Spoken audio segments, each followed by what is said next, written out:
Tratado no capítulo 1. Tratado, capítulo 1, número 14. Necessidade da verdadeira devoção a Maria.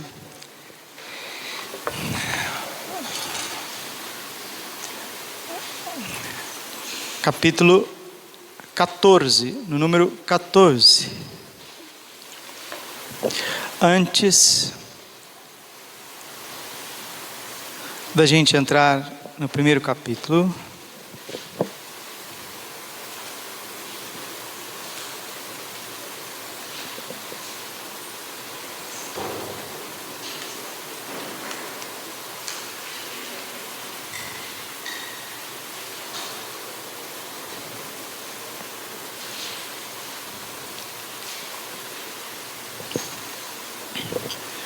não precisa pegar na Bíblia. O padre irá proclamar a palavra de Deus, não precisa pegar, senão vai perder muito tempo. É primeiro livro dos Macabeus, capítulo 3, versículo 43. Primeiro livro dos Macabeus, capítulo 3, versículo 43. E 44. Está escrito assim: disseram uns aos outros: levantemos nossa pátria de seu abatimento e lutemos por nosso povo e nossa religião.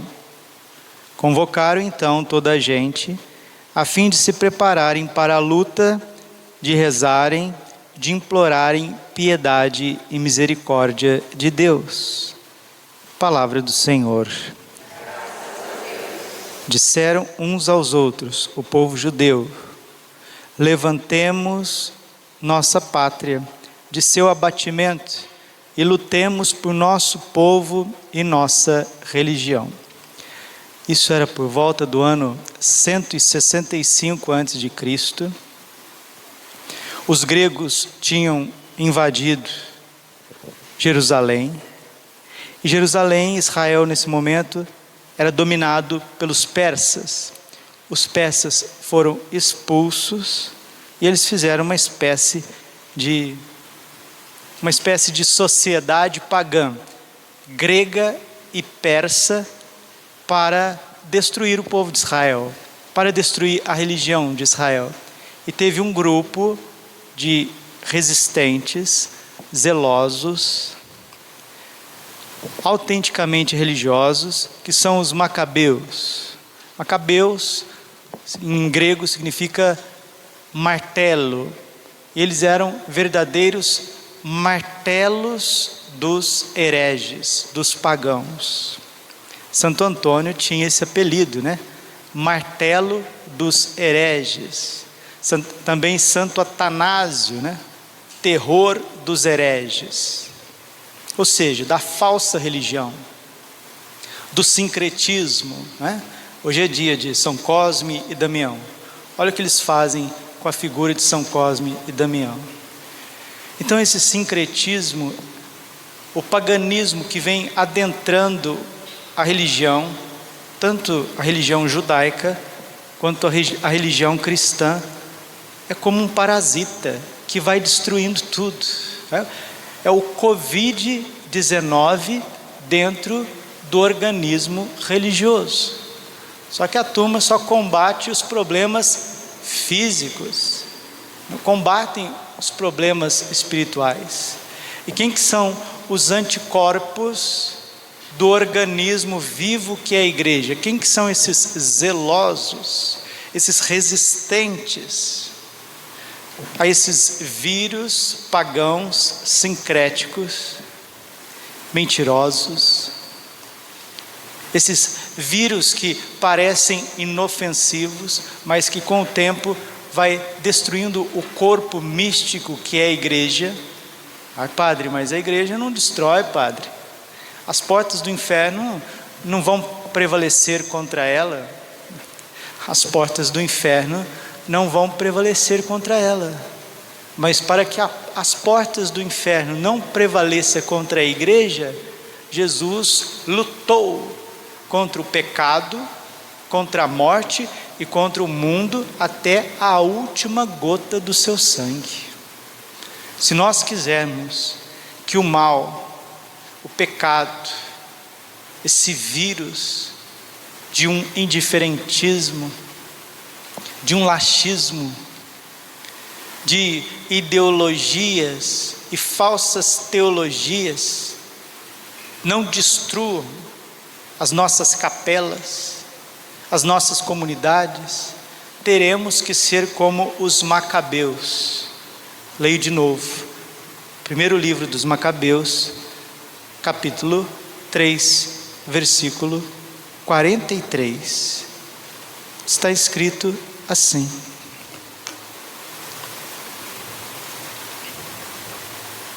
disseram uns aos outros: levantemos nossa pátria de seu abatimento e lutemos por nosso povo e por nossa religião. Convocaram então toda a gente, a fim de se prepararem para a luta, de rezarem, de implorarem piedade e misericórdia de Deus. Isso foi há 165 anos antes de Cristo. Os Macabeus também foram martirizados. O livro dos Macabeus é a mesma coisa que o livro dos mártires. Eles foram mártires judeus que expulsaram os gregos, os persas, os sírios, os romanos. Expulsaram com o zelo, com a oração, com a penitência, com a entrega, mas eles chegaram também a resistir. Teve luta armada, assim como os cristeiros na cidade do México. Quem viu o filme Cristiada, né? O santo, já é santo, né? José Sánchez del Rio, já é santo, né? Mártir, os mártires da Revolução Mexicana, recente, século 20. Os milhares de mártires da Revolução Espanhola, beatificado recentemente pelo Papa Bento XVI. E no livro azul do Movimento Sacerdotal Mariano, esse livro maravilhoso que é o Evangelho da Virgem Maria, Nossa Senhora, a cada 10 páginas, fala de uma perseguição sangrenta contra a igreja. E quem serão esses mártires desses tempos que virão? Quem serão esses resistentes que guardarão a fé até o derramamento do sangue? Quem que serão esses novos macabeus? Esses novos cristeiros?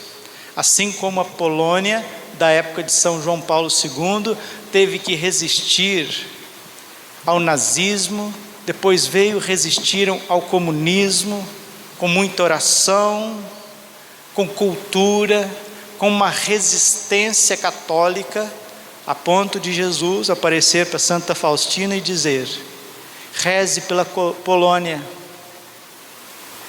se entregue pela Polônia, porque dela, isso são palavras de Jesus a Santa Faustina, dela eu tirarei a centelha que preparará o mundo para a minha vinda derradeira. Se Jesus disse que da Polônia ele ia tirar esse broto, esse rebento, que ia preparar o mundo para a sua vinda, esse broto é o Papa João Paulo II, esse rebento, esta árvore que resistiu com todas essas lutas do século XX, todas essas batalhas que a igreja veio sofrendo depois do Concílio Vaticano II, e o Papa João Paulo II, como uma verdadeira ponte, como um romano pontífice, fez com que a cristandade, os cristãos, passassem do século XX para o século XXI. Ele sabia desde o início, porque era místico, era um santo, que a missão dele era trazer a igreja para o terceiro milênio. E como que ele fez isso? Fez isso por Maria, com Maria, em Maria e para Maria. É assim também que nós iremos resistir, não só ao coronavírus físico, mas pior do que esse físico, coronavírus espiritual, que o organismo católico já está vivendo desde o século XIX, desde o Concílio Vaticano I, que foi em 1870. Concílio Vaticano I, que não conseguiu nem terminar por conta das revoluções na Europa. E veio o século XX, Leão XIII, o Papa Leão XIII, teve aquela visão mística no ano de 1884, Papa Leão XIII celebrou a Santa Missa, e depois que ele celebrou a missa, comungou em ação de graças, o seu secretário estava ao lado dele, viu o Papa atônito, o Papa ficou pálido, olhou fixo para o sacrário, como alguém que está vendo algo aterrador, e o secretário, Monsenhor, do lado do Papa Leão XIII, vendo o Papa Leão XIII, ali naquele momento, de certo, até meio que atormentado. E o Papa Leão XIII, depois dessa visão, desse olhar fixo no sacrário, ele saiu tremendo, preocupado, entrou no seu escritório, se fechou por uns tempos, por alguns minutos, e saiu de lá com uma oração escrita. Ele compôs uma oração depois desta visão que ele teve. A oração é esta: São Miguel Arcanjo, defendei-nos no combate, seja o nosso refúgio contra a maldade e as ciladas do demônio. Ordene-lhe Deus, instantemente pedimos, e vós, príncipe da milícia celeste, pelo poder e a virtude divina, precipitai o inferno, Satanás, todos os espíritos malignos que andam pelo mundo para perderem as almas. Por que que o Papa Leão XIII compôs esta pequena oração a São Miguel, que é conhecido também como pequeno exorcismo de Leão XIII? Porque ele viu, o Papa Leão XIII viu Satanás conversar com Jesus no sacrário. Como no livro de Jó, Satanás chegou andando pelo mundo e disse para Deus que ele queria permissão para destruir Jó, porque Jó era um justo, era um homem temente a Deus. A visão do Papa Leão XIII foi a mesma coisa. O demônio estava pedindo a Jesus mais um tempo para destruir a igreja. E Jesus disse para ele: eu te darei mais um século, depois eu virei e nós acertaremos as contas. O século é o século XX, e ficou conhecido como o século de Satanás. Por isso, 2 guerras mundiais, nazismo, comunismo, revolução sexual, revolução cultural, contracultural nos anos 60, o Concílio Vaticano II sendo solapado por dentro com várias correntes para destruir a igreja, a ponto do Papa Paulo VI, São Paulo VI, dizer que a fumaça de Satanás entrou no templo santo de Deus, e que ele temia que um espírito não católico prevalecesse na igreja dentro de poucos anos. E é isso justamente que nós estamos vivendo. O catolicismo está se esvaindo na face da terra, assim como no tempo dos Macabeus, por uma invasão sincrética, por um vírus chamado modernismo, que o Papa São Pio X chamava de a síntese de todas as heresias. Vimos semana passada que o protestantismo é um não declarado à igreja. O protestantismo gera uma religião cristã paralela, onde o governo desse pseudo-cristianismo não vem de uma instituição divina, mas de uma instituição puramente humana e burocrática, aonde vai rachando as suas lideranças e fazendo células para o mundo inteiro. Hoje existem mais de 30 mil denominações cristãs, 30 mil, entre aspas, igrejas cristãs. Cada pastor ensina uma coisa diferente, brigam entre eles mesmos, cada um interpreta a Bíblia de acordo com a sua mente, com a sua cabeça. E o protestantismo, que é esta aversão a uma cabeça visível que governa a igreja, que é o magistério, que Cristo Jesus instituiu sobre Pedro.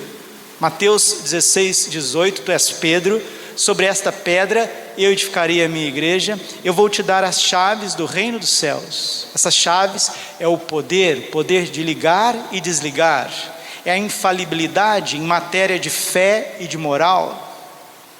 Assim como o Pai me enviou, João capítulo 20, versículo 21, eu também vos envio. Lucas capítulo 10, versículo 16, quem vos recebe, quando Jesus enviou os apóstolos, disse, a mim recebe, quem vos rejeita, a mim rejeita. O protestantismo rejeitou a igreja, rejeitando o sumo pontífice, a comunhão com os bispos, e de alguma forma rompe com todos os sacramentos, ficando só com o batismo, e ainda assim um batismo mitigado, que não suporta as crianças, não batiza as crianças. Ou seja, é uma verdadeira anomalia cristã, e isso não tardou em gerar uma outra revolução na sociedade. Se o protestantismo é uma revolução contra o poder temporal religioso, a igreja, o magistério da igreja, o iluminismo é uma revolução social contra o reinado de Jesus Cristo, nosso Senhor. Por isso que no ano de 1693, na festa de São João Evangelista, o discípulo amado, o Sagrado Coração de nosso Senhor Jesus Cristo apareceu lá na igreja de Paralimonial, na França, a Santa Margarida Maria Alacoque, pedindo para que o rei francês, Luís, consagrasse a França ao seu Sagrado Coração, inclusive que colocasse na bandeira da França, que é azul, branca e vermelha, colocasse lá no branco da igreja da França, o Sagrado Coração de Jesus. Foi um pedido expresso de Jesus, inclusive que a guarda, o exército francês tivesse também nos seus escudos, nas suas armas, o Sagrado Coração de Jesus, porque no plano de Deus, que é irrevogável, Romanos 11, 29, os dons e a vocação de Deus são irrevogáveis, não volta atrás, não volta atrás. Deus não é você, Deus não sou eu, Deus não é o Zezinho da esquina, a Mariazinha ali da frente. Quando Deus quer uma coisa, é imutável, é imutável.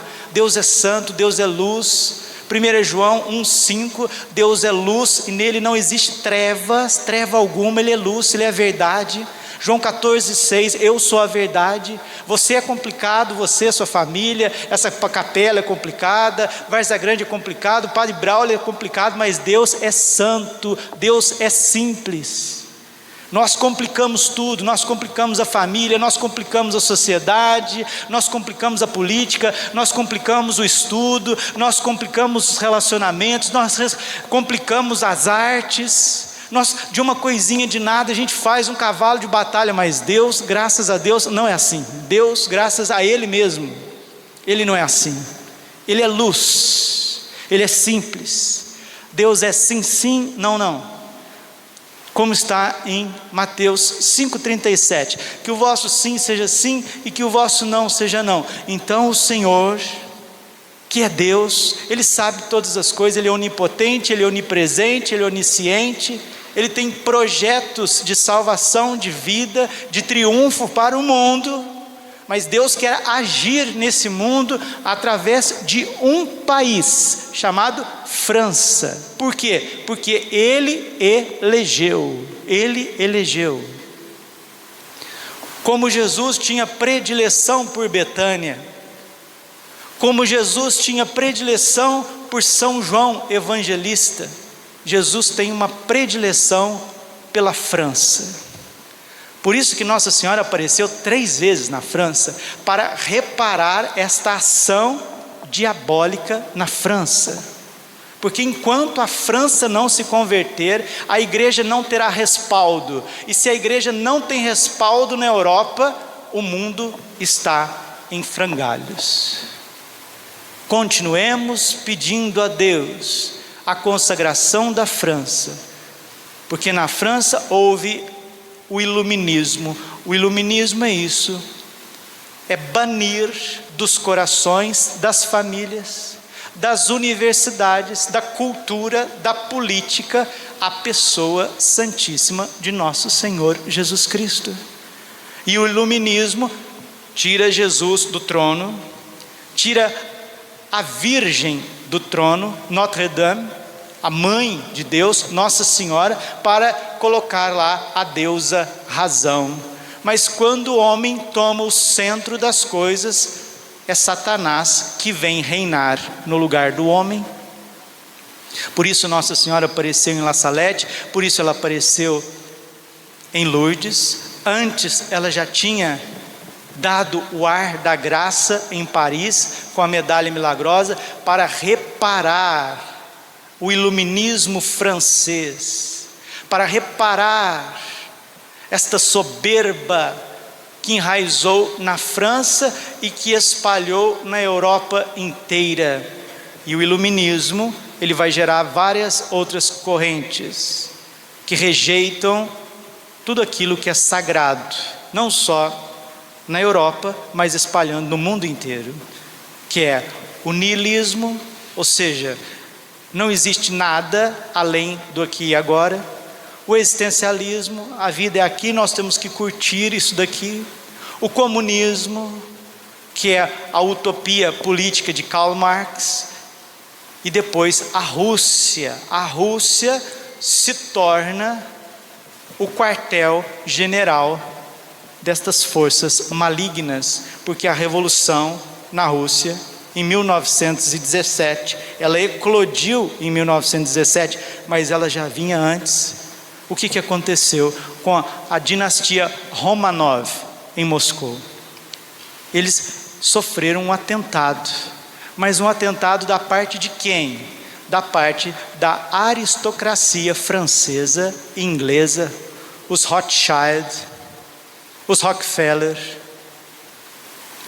essas famílias de linhagem satânica. Eles deporam, eles assassinaram o czar, o imperador russo, e colocou lá em Moscou, no Kremlin, no centro político, cultural da Rússia, a sede do comunismo. E o comunismo é isso, é não à religião, não a Deus. E esse comunismo inoculou-se na Igreja Católica através de uma teologia marxista que foi destruindo tudo dentro dos seminários, na formação, na mente dos sacerdotes, na forma da igreja se ver e pastorear, e nós chegamos no ponto que chegamos. Por isso a Virgem pediu em Fátima: consagrem a Rússia ao meu coração imaculado, porque se ela não for consagrada, ela vai espalhar os seus males pelo mundo. E tantas tentativas de consagração, mas não houve ainda uma consagração colegiada da Rússia, e ela continua espalhando os seus males pelo mundo. Foi o primeiro país a aprovar o aborto, primeiro país. Já lá na década de 20, a Rússia já estava abortando e abortando. Hoje na Rússia, mais se mata crianças do que nasce crianças. Eles financiam, os russos, com as suas táticas, com as suas armas, todos os movimentos revolucionários do mundo. E a KGB, o Centro de Inteligência Russa, eles trabalham para destruir as monarquias e também destruir as soberanias nacionais. E nós estamos debaixo desta batalha. Por isso que Nossa Senhora apareceu em Fátima. E quando quiseram abafar a mensagem de Fátima, dentro e fora da igreja, começa um outro fenômeno de aparições marianas em San Sebastián do Garabandal, na Espanha, nas colinas da Cantábria. Nossa Senhora aparece mais de 2.000 vezes. 2.000 vezes.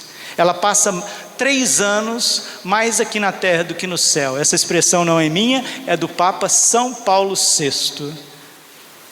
E quem gostava muito de defender Garabandal, a veracidade de Garabandal e as mensagens de Garabandal, era o Santo Padre Pio de Pietrelcina. Mas não só, Santa Teresa de Calcutá, São José Escrivá, que era espanhol, a mística que vai ser beatificada, o processo dela já está quase pronto para ser beatificada, Marthe Robin, do sul da França. Marthe Robin, uma mística estigmatizada que viveu 51 anos somente do Santíssimo Sacramento.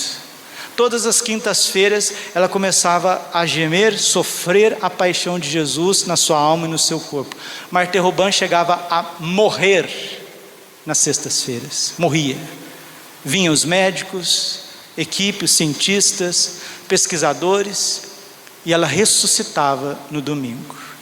Colossenses capítulo 1, versículo 24, completo na minha carne aquilo que falta a paixão do meu Senhor pelo seu corpo, que é a igreja. Jesus está vivo em nós. Jesus está vivo em nós.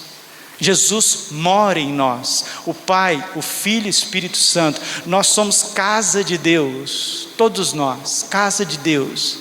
Há uma inabitação da Trindade em nós. E São João da Cruz diz que nós vamos cansar se a gente buscar Deus fora, porque Ele está dentro de nós.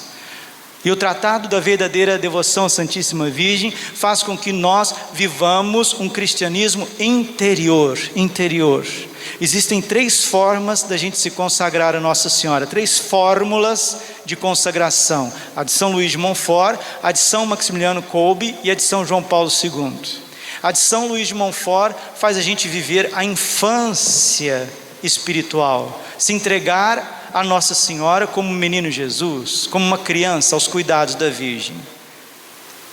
A devoção, a consagração a Nossa Senhora pelo método de consagração de São Maximiliano Kolbe faz com que a gente seja missionário, que a gente propague o Evangelho, que a gente vá aos confins anunciar o Evangelho. E a de São João Paulo II nos leva a identificar com Cristo no mistério da cruz.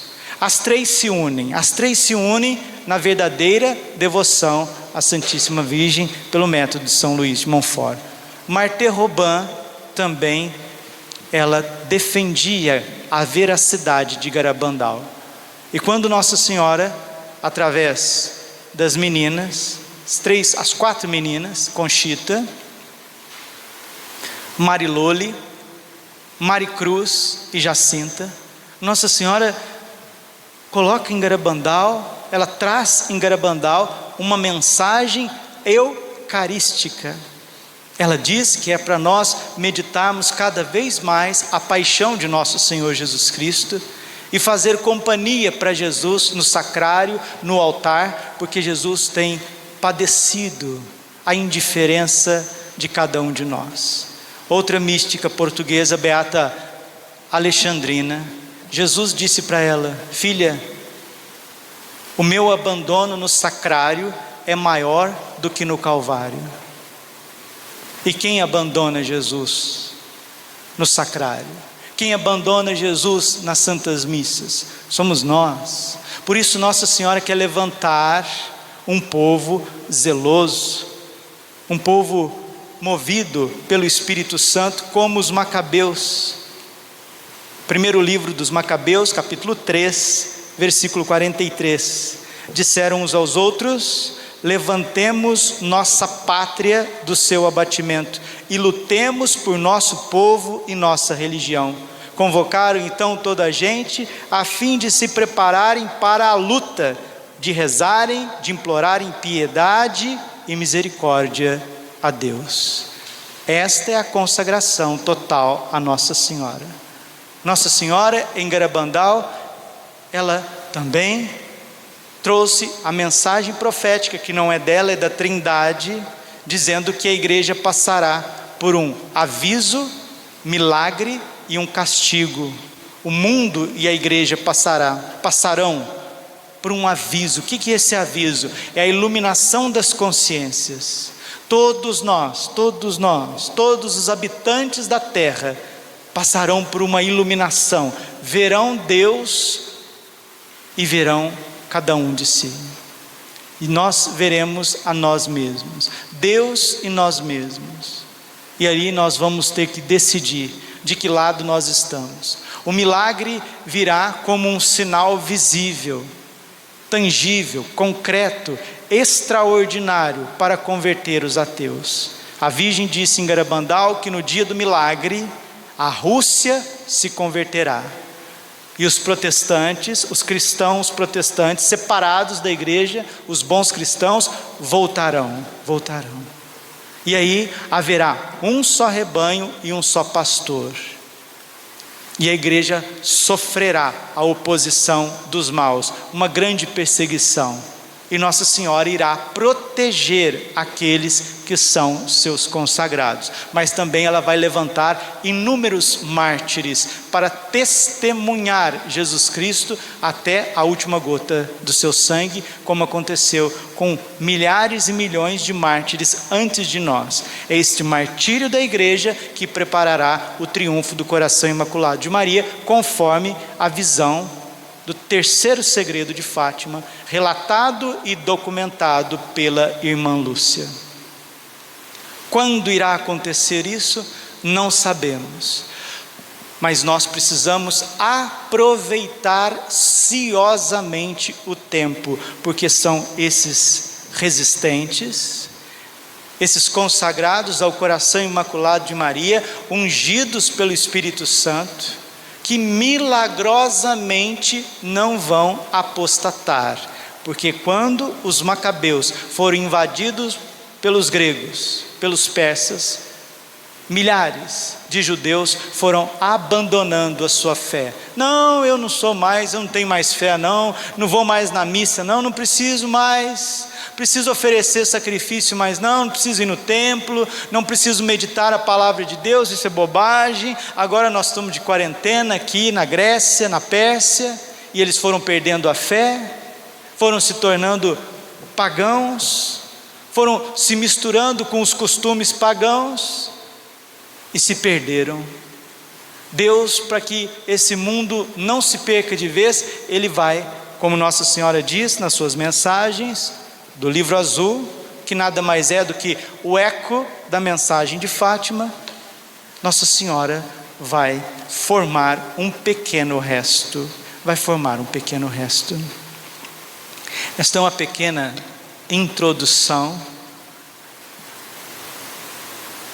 das dificuldades que a igreja enfrentou desde a Revolução Protestante até hoje. Mas Deus, nosso Senhor, que é rico em misericórdia, Ele não vai abandonar os seus. Ele não abandona os seus. Por isso está escrito no tratado, no capítulo 14. São Luís diz assim: com toda a igreja confesso que Maria, não sendo mais que uma simples criatura saída das mãos do Altíssimo, é menor do que um átomo, ou antes, não é nada em comparação com a sua majestade infinita, que é Deus, aquele que é. Então São Luís ele já diz assim, que Nossa Senhora, perto de Deus, ela é um átomo. Nossa Senhora não é deusa, ela não é divina. Nossa Senhora é uma criatura agraciada, ela é um átomo perto de Deus, porque ela é criatura, ela não é absoluta, o seu ser foi criado. O ser de Deus é absoluto, é incriado. Nossa Senhora veio de Deus, por isso ela, em comparação a Deus, ela é um átomo. Mas toda a criação, em comparação com a Virgem, também é um átomo. Eu e você, perto de Nossa Senhora, nós somos um átomo, não somos nada perto da grandeza dela. E é nesta grandeza que Deus irá glorificar os nossos tempos. Deus Pai, 16, Deus Pai não deu ao mundo o seu Filho unigênito, senão por Maria. Por mais ardentes que fossem os suspiros dos patriarcas e as súplicas que durante 4.000 anos lhe fizeram os profetas e os santos da antiga aliança para obterem este tesouro, mas quem mereceu foi a Virgem Maria. Só ela encontrou graça diante de Deus pela força das suas orações e pela grandeza das suas virtudes. Diz Santo Agostinho que, não sendo o mundo digno de receber o Filho de Deus diretamente das mãos do Pai, este o deu através da Virgem, para que os homens o recebessem por ela. O Filho de Deus fez-se homem para nos salvar, mas foi em Maria e por Maria que isso aconteceu. Deus Espírito Santo formou Jesus Cristo na Virgem, mas só depois de lhe ter pedido consentimento por um dos primeiros ministros da sua corte. E Nossa Senhora disse sim. Ela disse o seu fiat e começou a obra da redenção. Por isso está agora Deus, Filho e Maria, número 18. Número 18. Como o novo Adão ao seu paraíso terrestre, assim desceu Deus Filho no seio virginal de Nossa Senhora. Ele desceu no coração imaculado de Maria, para aí achar as suas delícias e operar as escondidas maravilhas de graça. O Deus feito homem encontrou a sua liberdade em se ver aprisionado no seio de Nossa Senhora. Olha a linguagem de escravidão. Jesus encontra liberdade sendo aprisionado em Nossa Senhora. Por isso nós precisamos ser escravos de Maria. O Senhor Jesus só encontrou felicidade e liberdade sendo dependente dela, estando cada vez mais unido a ela. Jesus foi muito mais livre no ventre de Nossa Senhora do que depois que ele nasceu. Depois que Jesus saiu do ventre imaculado de Maria, ele se sentia preso por causa dos pecados dos homens. Mas no seu seio, no seio da sua mãe, ele se sentiu livre. Aí está a escravidão. Nós precisamos estar no coração imaculado de Maria, presos a ela, como Jesus foi. Aí nós teremos liberdade. A única liberdade autêntica nesse vale de lágrimas.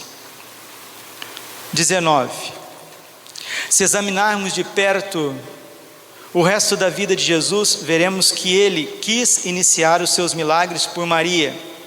Santificou São João Batista, já no seio de Santa Isabel, pela palavra da Virgem Maria. Logo que ela falou, João ficou santificado, e este foi o primeiro milagre de Jesus na ordem da graça.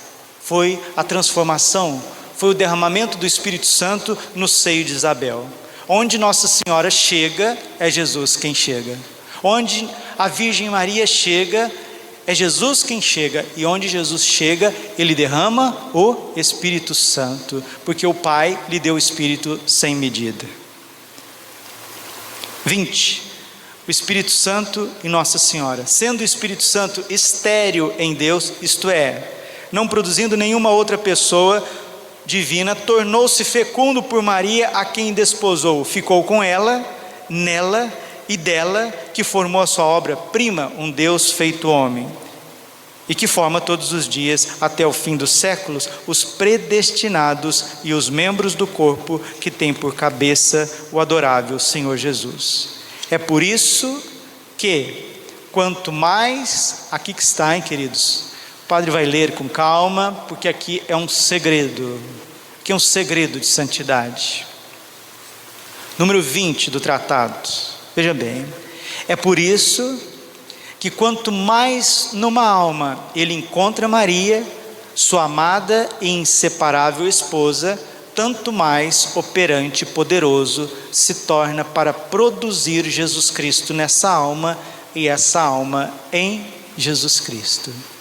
Quanto mais uma pessoa é mariana, mais ela vai ser santa, porque foi esse casamento místico do Espírito Santo e Nossa Senhora que produziu Jesus. A santidade é isso. A santidade é Nossa Senhora tomar-nos nos seus braços como nossa verdadeira mãe e apresentar-nos ao Espírito Santo, que é o santificador, para gerar em nós, como nós cantamos naquela música de comunhão, gerar em nós Cristo Jesus. Esse é o segredo.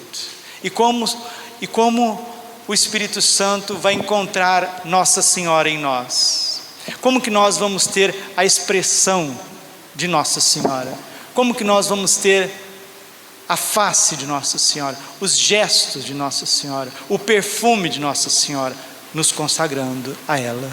E consagrar a Virgem Maria não é, eu vou me consagrar à Virgem Maria e agora eu não posso dar um espirro, agora eu não posso tropeçar, agora eu não posso ter nenhuma falha, agora eu não posso rir, agora eu não posso chorar, porque eu sou consagrado a Nossa Senhora. Isso não é consagração a Nossa Senhora, não. Isso é problema mental. Pode rir. Isso é problema mental. Essa consagração eu nunca ensinei para ninguém, nem a igreja, nem o tratado. Eu não posso isso, eu não posso aquilo, eu não posso aquilo outro. Contrário, consagração total a Nossa Senhora. Eu posso amar mais, eu posso servir mais, eu posso comungar mais, eu posso ser mais livre.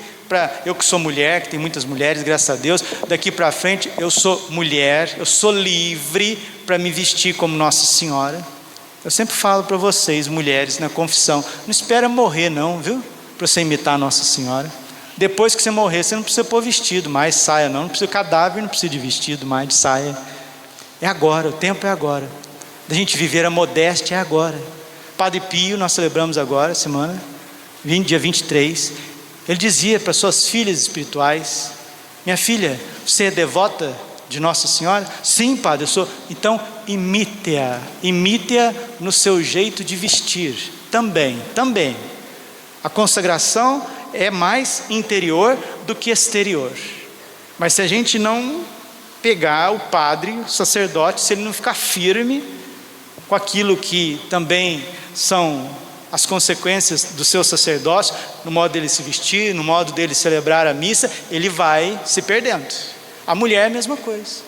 Se ela não ficar firme no modo de se vestir, de educar os filhos, ela vai se perdendo. A medida do ser cristão não é a gente que dá, entendeu? Não sou eu, eu vou ser padre do meu jeito. Não, eu vou ser padre como Jesus quer. Eu vou ser mulher do meu jeito. Não, você não pode ser mulher do teu jeito, porque se você for mulher do seu jeito, o que você está fazendo na igreja? Você não precisa vir na igreja, você fica na tua casa. Na igreja a gente vem para ser transformado, e essa transformação Deus quer fazer com carinho, com suavidade. Salmo 33, versículo 11, provai e vede quão suave é o Senhor quer fazer essa transformação, e graças a Deus, inúmeras mulheres, falo mais agora para as jovens, foi uma verdadeira libertação, quando parou de se vestir para os outros, se vestir para seduzir os outros, e começou a se vestir, porque eu carrego a Trindade dentro de mim, eu sou casa de Deus, e eu preciso ser bom exemplo para os outros. Então, existe também a devoção exterior, mas a verdadeira devoção a Nossa Senhora não é, eu não posso isso, eu não posso aquilo, agora, não, pelo contrário, é para gerar cada vez mais a liberdade dos filhos de Deus, Gálatas capítulo 5, versículo 1, é para a liberdade que Cristo nos libertou. João 10, 18, ninguém tira a minha vida, eu a dou livremente. Dar a nós mesmos. Provérbios capítulo 23, versículo 26, filho, dá-me o teu coração. Quem dá o coração para Deus está dando tudo, porque o coração é a sede da nossa vontade. Seja feita a vossa vontade, assim na terra como no céu. Então as coisas são interiores, sim, por excelência, mas também exteriores, Não dá para ser devoto de Nossa Senhora com calça apertada, não dá, não tem condição, não existe isso. Calça justa, mais justa do que a justiça divina, né? Ainda põe celular, põe um monte de coisa. Meu Pai amado, isso aí já não é questão de devoção, isso é questão de cristianismo puro e simples. Pula, vamos para frente que eu já estou cansado, meu Deus do céu.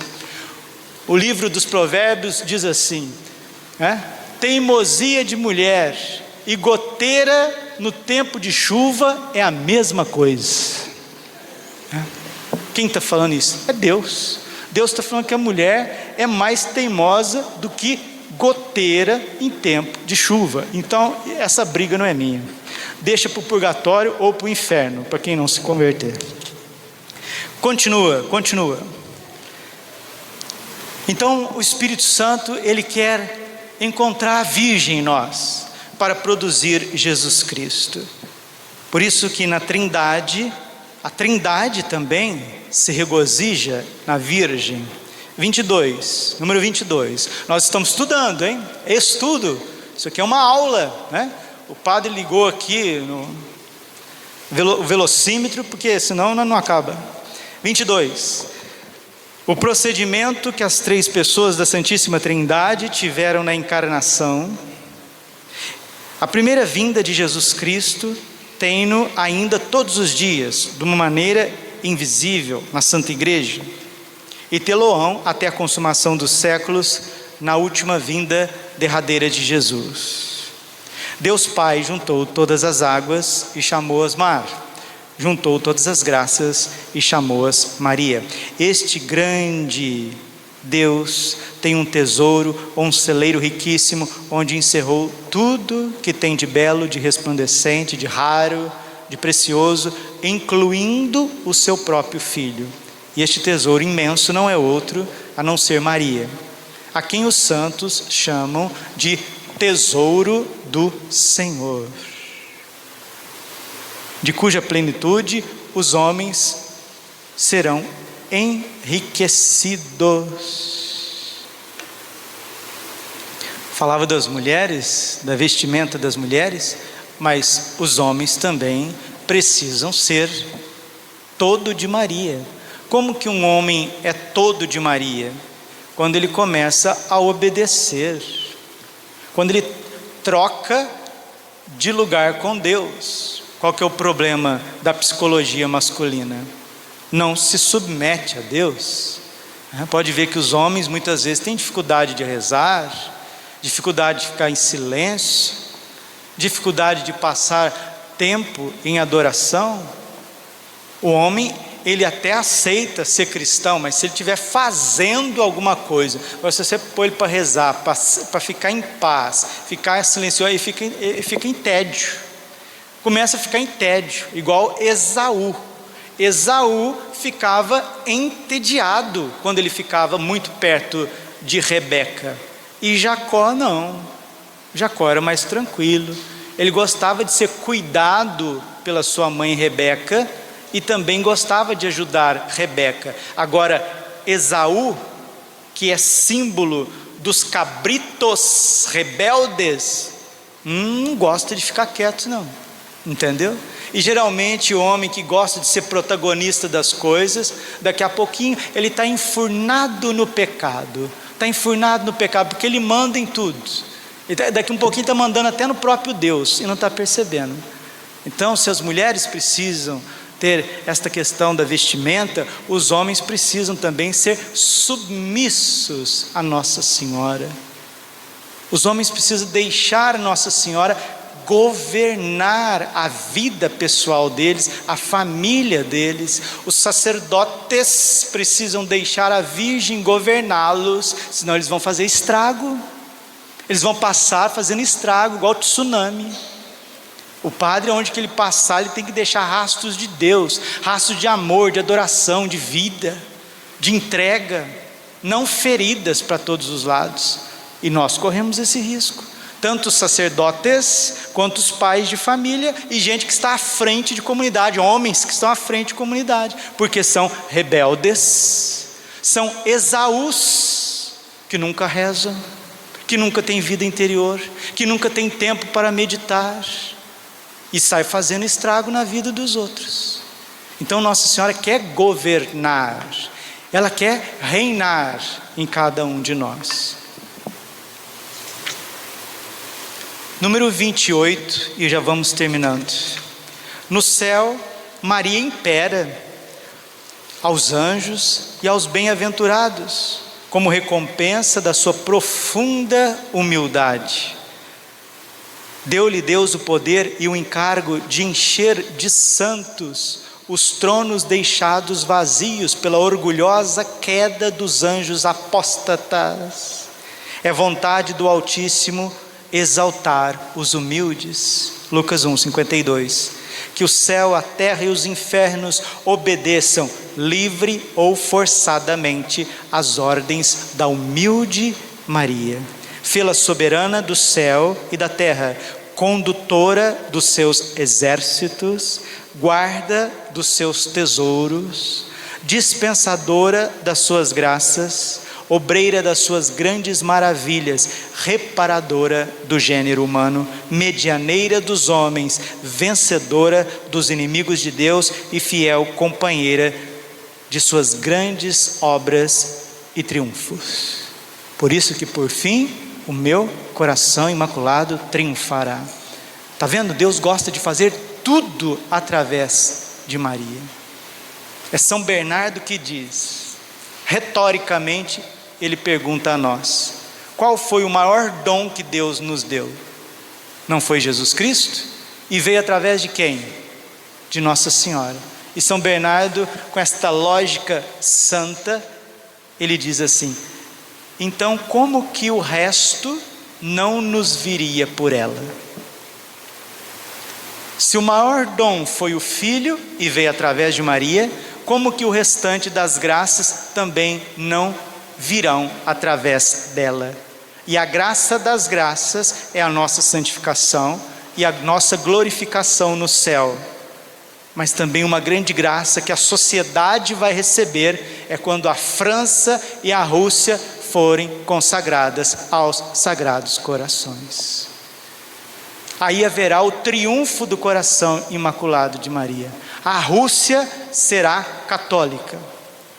Termino a formação de hoje com um episódio que aconteceu na vida do Padre Pio. Um general americano do exército americano levou os seus soldados para confessar com o Padre Pio. Aí os soldados iam confessar e saíam todos chorando, porque muitos não acreditavam, já não acreditavam em Deus mais. E por fim, o general chegou no Padre Pio e disse o que ele fez para que aqueles soldados que ele conhecia fazia tanto tempo, todos rudes e bravos, fossem transformados.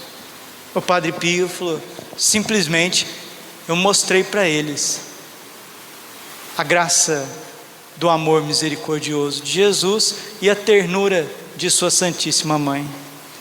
E o general recomendou ao Padre Pio que rezasse pela América, pela conversão dos Estados Unidos da América, porque vocês sabem que os Estados Unidos infelizmente se tornou protestante, predominantemente protestante, naquilo que é cristão. A Igreja Católica nos Estados Unidos está por um fio, apesar de ter bons leigos e uma resistência, uma inteligência boa.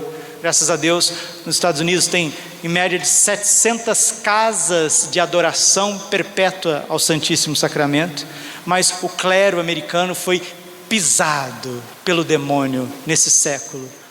E a sociedade americana descredibilizou o clero de tal modo que é irreversível, é só por um milagre. E o general, soldado, homem lá das grandes patentes militares, pediu ao Padre Pio que rezasse pela América.